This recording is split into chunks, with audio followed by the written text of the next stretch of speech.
Judge Jeanine has devoted her life to the defense of and the fair, equal, and impartial rule of law, and that's what she's about. She was a great DA. I remember her very well. She was as good as anybody I've seen. She began a career in 1975 as an assistant district attorney in Westchester County, New York, where she prosecuted violent crimes, and that was a serious prosecution. And she went after real criminals, not fake criminals like we seem to do today nowadays, people that shouldn't be prosecuted, including rape, murder, and was a tireless warrior on behalf of the most vulnerable people in our society. In that role, Jeanine helped create one of our country's first domestic violence bureaus. I think it was the first, Jeanine. And as its chief, she revolutionized victim protection and bold, innovative policies like very few people even thought of. In 1990, Jeanine became the first female judge in Westchester County history. And following the year, and by the way, very distinguished, had an unbelievable, distinguished career. And in the following years, she presided over numerous complex criminal cases. The reason they were complex is that other judges were not able to understand them. They were called the complex cases. My sister had them too. They always used to give her the complex cases because other people didn't understand them, including high-stakes felony narcotics trials. Her outstanding judicial record earned her the honor of being named the #1 judge in 1990 by the Independent Fund for Modern Courts. That's nationwide. Outstanding judge. The following year, Judge Jeanine was elected Westchester County District Attorney, became the top prosecutor for a jurisdiction that included some of the largest suburbs in New York City, including Yonkers and White Plains. It's a big deal. As district attorney, Jeanine tackled high-profile violent crime cases and established one of the nation's most successful cybercrime units to combat online child abuse. She was way ahead of a lot of people. They still aren't there, if you get right down. I mean, from what I hear, they're still not there in many cases back there where we come from. In addition to her stellar legal career, Jeanine also excelled in news media as you know, and she's become one of the most beloved political figures through her time on television, because she's been very, very successful at a thing called television. She got out of what she was doing, and frankly, she does them both great, but she's really, to me, she'll always be known as a great lawyer and a great prosecutor, which is what she's doing now. So Jeanine Pirro, I have no doubt, will be an exceptional U.S. attorney for the District of Columbia, one of the truly most important positions in our country, of any position, where she will restore public safety in our nation's capital, break up vicious street gangs and criminal networks, and ensure equal justice under the law. You'll see very, very big improvements in the D.C. area, that I can promise you. So I want to congratulate Jeanine. I want to congratulate you and Christine and your whole family on this undertaking. And as you know, Pam Bondi is doing an unbelievable job as our real leader in the fight against crime. And Pam heard about this, and Pam said, I'll have to find time for Jeanine. She doesn't have time to do this, but for Jeanine she did, and she's going to be doing the swearing in. So Pam, thank you very much for the great job you're doing and for swearing in our friend, Justice Jeanine. Good. Thank you. Come on up.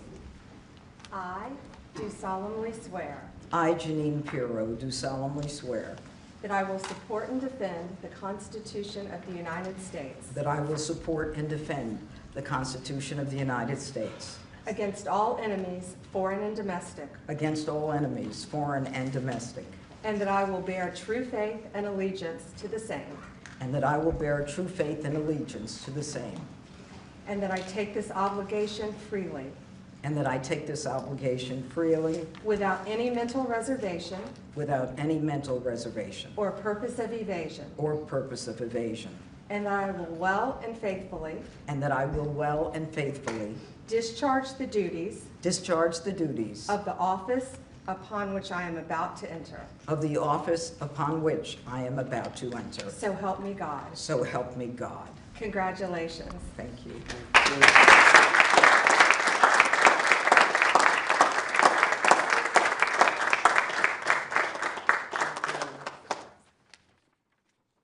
Thank you, Mr. President, and thank you, Madam Attorney General, both my friends for many years. Long ago, I went to law school to study about justice and to bring justice to victims of violent crimes, women, children, and the elderly. I fought to give them a voice in a system that was both blind and deaf to their concerns. I dedicated my heart and soul to making sure that there was a system that responded to them. My profile and my prosecutorial successes garnered public attention, and my life took unexpected turns.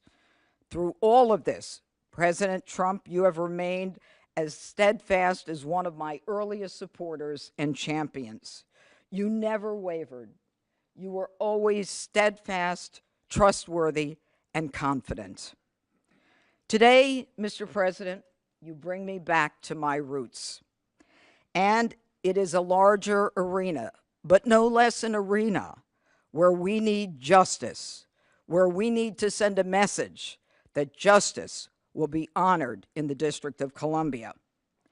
And just last week, here in our nation's capital, two people on the brink of beginning their life had hopes and dreams that were never realized because a cold-blooded murderer made a decision to shoot them down on the streets on a cold, rainy night in our nation's capital. This will not go without just accounting. My voice should be heard loud and clear. No more tolerance of hatred, no more mercy for criminals. Violence will be addressed directly with the appropriate punishment. And this city will again become a shining city on a hill in an America that President Trump has promised to make great again and will make safe again. Mr. President, America thanks you, and I thank you.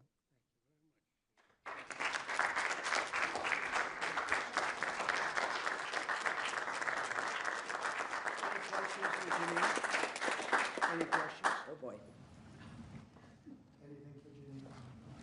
You just want to talk to him, I get it. She's going to be fantastic. Thank you very much. Thank you. Really Thank you. Thank There's you. no question, because there's no doubt. We have no doubt you're going to be fantastic. Thank you, Mr. President. Mr. President, on Russia. Mr. President, on Russia. Mr. President. On Russia, Mr. President. Please. Do you believe the Russians are being disrespectful when they say that your criticisms of Putin are simply an emotional response? And do you still believe that Putin actually wants to end the war? I can't tell you that, but I'll let you know in about 2 weeks. Within 2 weeks, we're going to find out very soon. We're going to find out whether or not he's tapping us along or not. And if he is, we'll respond a little bit differently. But it'll take about a week and a half, 2 weeks. We have Mr. Witkoff is here, who's doing a phenomenal job, is dealing with them very strongly right now. They seem to want to do something, but until the document is signed, I can't tell you. Nobody can. I can say this. That I'm very disappointed at what happened a couple of nights now, where people were killed in the middle of what you would call a negotiation. I'm very disappointed by that. Very, very disappointed. Yeah, please. Mr. President, you've called for an end to the Gaza war. Given the growing humanitarian crisis and the decision of Prime Minister Netanyahu to expand the military operation, do you have any frustration with his handling of the situation of the war? No, we're dealing with the whole situation in Gaza. We're getting food to the people of Gaza. It's been a very nasty situation, very nasty fight. October 7th was a very nasty day, the worst that I think I've ever seen. It was a horrible day, and people aren't going to forget that either. So we'll see how that all works out. And Steve, would you want to say a couple of words about Gaza, because you just have some information? Steve Witkoff, do you want to come up for a second? You might give them a little bit of information as to what's happening with Gaza and also Israel. We're having some very good talks with Iran. We'll find out whether that means anything, but we're having good talks. Congratulations. Well, hi, everybody. I think I think that we are on the precipice of sending out a new term sheet that hopefully will be delivered later on today. The President is going to review it, and I have some very good feelings about getting to a long-term resolution, temporary ceasefire, and a long-term resolution, a peaceful resolution of that conflict. Mr. President, you said It's having to do with Iran. We're having very good talks with Mr. President, you said yesterday that Putin is playing with fire. What will be the consequences for Russia if Russia continues Well, to I'm not attack? going to tell you exactly, but the words speak pretty loud. We're not happy about that situation. I think we're doing very well with Iran. I think we're doing very well with Gaza, but we are doing very well with Iran, and I think we're going to see something very sensible, because there are only two outcomes. You know what the two outcomes is: a smart outcome and there's a violent outcome, and I don't think anybody wants to see the second. But I think we've made a lot of progress, and we'll see. You know, they still have to agree to the final stages of a document, but I think you could be very well surprised what happens there, and it'd be a great thing for them. They could have a great country into the future. Yeah. Mr. President, Elon Musk in a television interview criticized the one big, beautiful bill, saying he was disappointed it didn't cut enough, essentially, that it undercut the DOGE efforts. What's your reaction to that? Well, the reaction's a lot of things. Number one, we have to get a lot of votes. We can't be cutting. You know, we need to get a lot of support, and we have a lot of support. We had to get it through the House. The House was. We have no Democrats. You know, if it's up to the Democrats, they'll take the 65% increase. You know, if that doesn't get approved, this country is going to have a 65% increase in taxes and lots of other problems, big problems, almost bigger than that. But we'll have a 65% increase as opposed to the largest tax cut in the history of our country. We will be negotiating that bill, and I'm not happy about certain aspects of it, but I'm thrilled by other aspects of it. That's the way they go. It's very big. It's the big, beautiful bill, but the beautiful is because of all of the things we have. The biggest thing being, I would say, the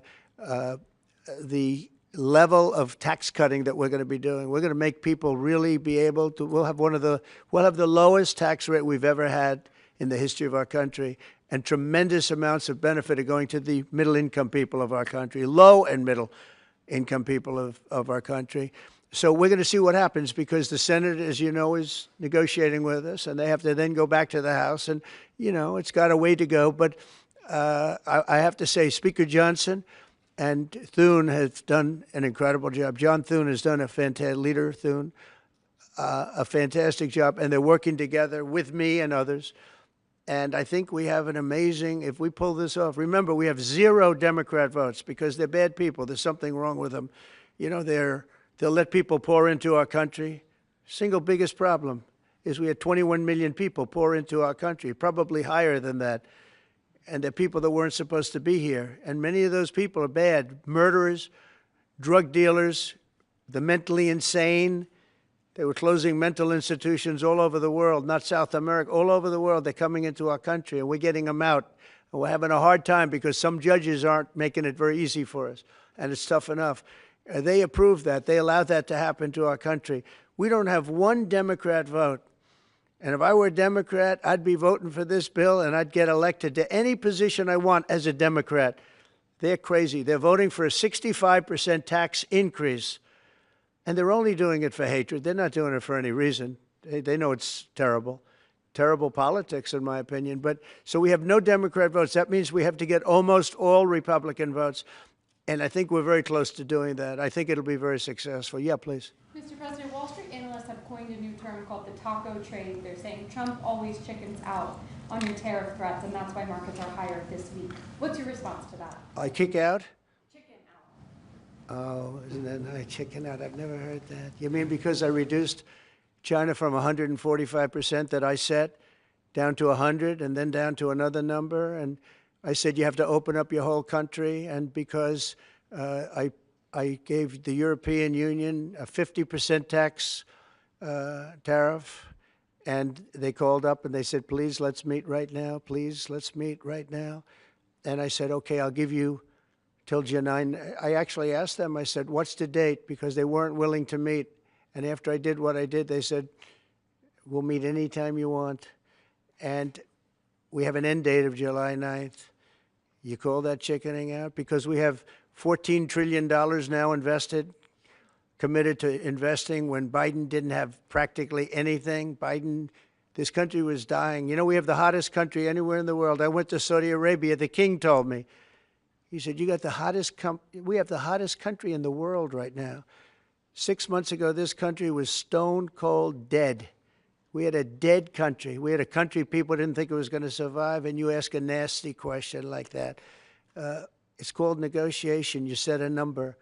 And if you go down, if I set a number at a ridiculous high number and I go down a little bit, a little bit, they want me to hold that number, 145% tariff. Even I said, man, that really got up. You know how it got? Because of fentanyl and many other things, and you added it up. I said, where are we now? We're at 145%. I said, whoa, that's high. That's high. They were doing no business whatsoever, and they were having a lot of problems. We were very nice to China. I don't know if they're going to be nice to us, but we were very nice to China. And in many ways, I think we really helped China tremendously because, they were having great difficulty because we were basically going cold turkey with China. We were doing no business because of the tariff, because it was so high. But I knew that. But don't ever say what you said. That's a nasty question. Go ahead. Mr. President, To me, that's the nastiest question. Mr. President, Wait a minute. Wait. Go ahead, please. Go ahead. President Zelensky says he's ready to sit down with you and Vladimir Putin in Geneva, and it sounds like General Kellogg is working on preparations for that. Are you planning to sit down with the two of them? Well, I will if it's necessary. It takes. We have to. I think I'm at this point. I wish you would have been that way a couple of months ago, but at this point, we're working on President Putin, and we'll see where we are.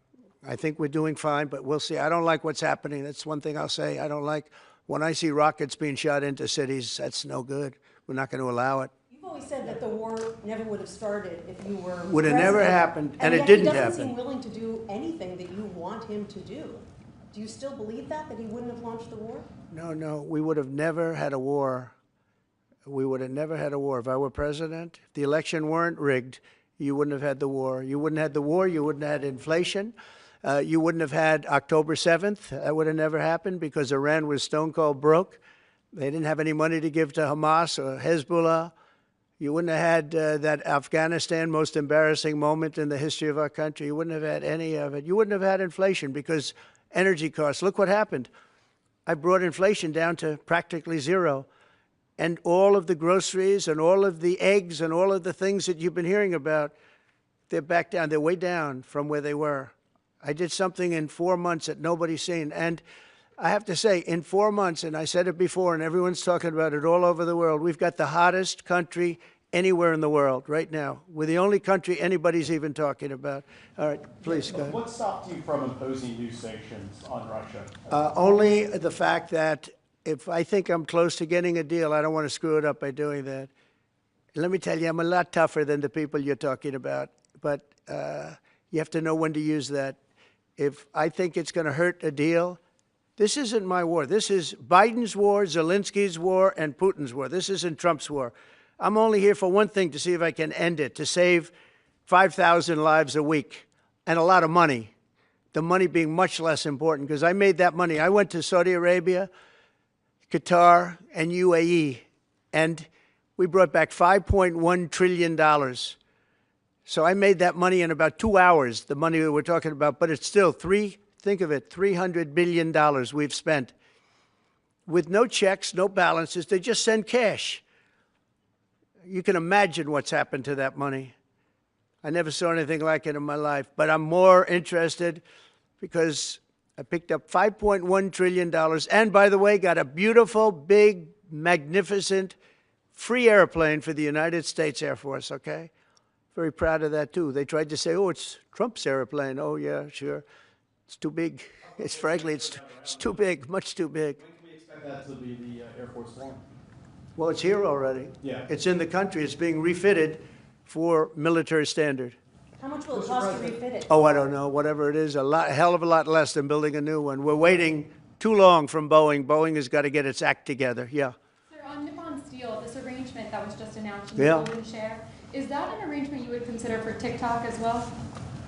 Nothing to do with TikTok, totally different kind of a deal. We'll have to get, to do it properly, we'll probably have to get China's approval. China's never easy. China's never easy. But I think we'll be able to save TikTok. I'd like to save TikTok. I mean, TikTok was very good to me. I won the young people by 37%. No Republicans ever won, and I won by 37%. And Charlie Kirk will tell you TikTok helped. But Charlie Kirk helped also. Oh, he just happens to be here. Look at him. He loves that we mentioned that name, right, Charlie? He's done great, and I appreciate all the help. But with young people, we won by 37%, Charlie, and you helped. But TikTok was amazing. And he was the first one. He said, get on TikTok. So I have a little bit of a warm spot. I know I shouldn't. They'll say, quid pro quo, put him in jail for the rest of his life, quid pro quo. No. TikTok was very good to me. I won young people. I don't know if it was because of TikTok, but it was something happened. No Republican has ever won they call them young people. Young people, you can define it a lot of different ways, but I won every age group in young people. And it never happened, and won by 37%. That's a lot. Yeah. Back on Iran, did you warn Prime Minister Netanyahu against taking some sort of actions that could disrupt the talks there? In a phone call last week? Well, I'd like to be honest. Yes, I did. Next question, please. Just last on sanctions. I did, yeah. If Senate Republicans want to push It's not a warning. I said I don't think it's appropriate. What exactly did you tell him? Did you I just said I don't think it's appropriate. We're having very good discussions with him, and I said I don't think it's appropriate right now. Because if we can settle it with a very strong document, very strong, with inspections and no trust. I don't trust anybody. I don't trust anybody. So no trust. I want it very strong where we can go in with inspectors. We can take whatever we want. We can blow up whatever we want, but nobody getting killed. We can blow up a lab, but nobody's going to be in the lab, as opposed to everybody being in the lab and blowing it up, right? Two ways of doing it. Yeah, I told him this would be inappropriate to do right now because we're very close to a solution. Now, that could change at any moment. Could change with a phone call. But right now, I think they want to make a deal, and if we can make a deal, save a lot of lives. When do you think a deal could happen on Iran? On which? A deal with Iran could happen. When do you I don't know. I think over the next couple of weeks, if it happens. Yeah. And on the, when could the administration resume the interviews for foreign students' visa? When do you think your administration could resume these interviews? On what? For the foreign student visa. Yesterday there was... for the French visa? For the French too, but all the foreign students. Oh, for the foreign visas? What are you referring? Foreign visas for what? Are you talking about for colleges? Okay, so you're off of Israel. Now you're talking about colleges, right? Yes, now. Okay. Well, we're going to see. Look, Harvard has been a disaster. They've taken $5 billion plus. $5 billion. Nobody knew that they were making this kind. If we didn't do this, we would have never found this out, Pam. They're taking $5 billion. And I'd rather see that money go to trade schools. And by the way, they're totally anti-Semitic at Harvard, as you know, and some other colleges too, in all fairness to them. And it's been exposed, very exposed. And I think they're dealing very badly. Every time they fight, they lose another $250 million. Yesterday we found another $100 million. And they have, they have a fund, an endowment, $52 billion. All right? They get a lot of that from the United States. And I think it's ridiculous. I think this, everyone's coming up to me saying, we love the idea of trade schools with that kind of money, and money from others, but money from them.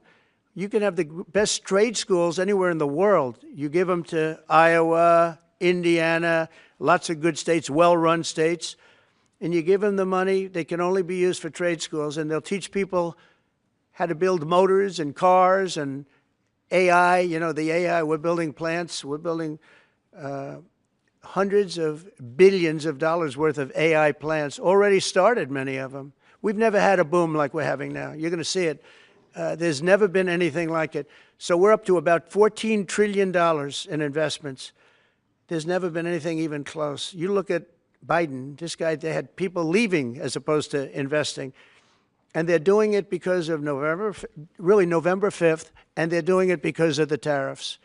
The tariffs have been tremendous. I can promise you, and I have great respect for the people at the European Union, they wouldn't be over here today negotiating if I didn't put a 50% tariff on.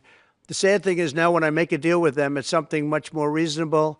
They'll say, oh, he was chicken. He was chicken. That's so unbelievable. I usually have the opposite problem. They say, you're too tough. Mr. President, on Harvard, there were some Jewish students protesting on campus yesterday. They said they don't want you making these huge cuts, cutting off student visas to Harvard in their name, because they feel Harvard like it has makes to show them us, more of a target. okay, Harvard has to show us their lists.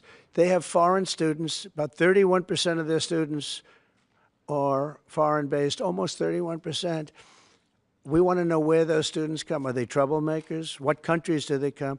And we're not going to, if somebody is coming from a certain country and they're 100% fine, which I hope most of them are, but many of them won't be, you're going to see some very radical people. They're taking people from areas of the world that are very radicalized, and we don't want them making trouble in our country. So I saw yesterday that in the middle of the UK, there was a nice young man. He wants to go back to school at Harvard, and he looked good to me, but I want to check his past. But we want to be able to see why, these countries aren't helping us. They're not investing in Harvard and all of our, we are. So why would 31%, why would a number so big? I think, number one, I think they should have a cap of maybe around 15%, not 31%. We have people who want to go to Harvard and other schools. They can't get in because we have foreign students there. But I want to make sure that the foreign students are people that can love our country. We don't want to see shopping centers exploding. We don't want to see the kind of riots that you had. And I'll tell you what, many of those students didn't go anywhere. Many of those students were troublemakers caused by the radical left lunatics in this country. All right, one more question. President, Yeah, go ahead, please. Will you pardon the people who are accused of conspiring to kidnap Michigan Governor Gretchen Whitmer? I'm going to look at it. I will take a look at it. It's been brought to my attention. I did watch the trial. It looked to me like somewhat of a railroad job. I'll be honest with you. It looked to me like some people said some stupid things. They were drinking, and I think they said stupid things. But I'll take a look at that. And a lot of people are asking me that question from both sides, actually. A lot of people think they got railroaded. A lot of people think they got railroaded. And probably some people don't. One more. Go ahead. How will the confrontation with Harvard end? You foresee? I don't know. I don't know. Harvard's got to behave themselves. Harvard is treating our country with great disrespect, and all they're doing is getting in deeper and deeper and deeper. They've got to behave themselves. I'm looking out for the country and for Harvard. I want Harvard to do well. I want Harvard to be great again, probably, because how could it be great? How could it be great when you have Harvard announced 2 weeks ago that they are going to teach remedial mathematics, remedial, meaning they're going to teach low-grade mathematics, like 2 + 2 is 4. How did these people get into Harvard if they can't do basic mathematics? How did they do it? I mean, people with 1,600 on their boards don't get in, and they're letting people in, and they're bragging about how they're teaching them basic mathematics. Where did these people come from? So we have to look at the list, and Harvard has to understand the last thing I want to do is hurt them. They're hurting themselves. They're fighting. Columbia has been really, they were very, very bad what they've done. They're very anti-Semitic and lots of other things. But they're working with us on finding a solution. And, they're taking off that hot seat. But Harvard wants to fight. They want to show how smart they are. And they're getting their ass kicked. Thank you very much, everybody. Thank you, guys. Thank you, guys. Headed right back out this door. Thanks, guys. Thank you. So good luck, honey. You are so great. Thank you. Thank you. Good luck, everybody. Guys, yes. Yeah, sure. Thanks, guys. Thanks, guys. Keep going. Thank you. Thank you, press.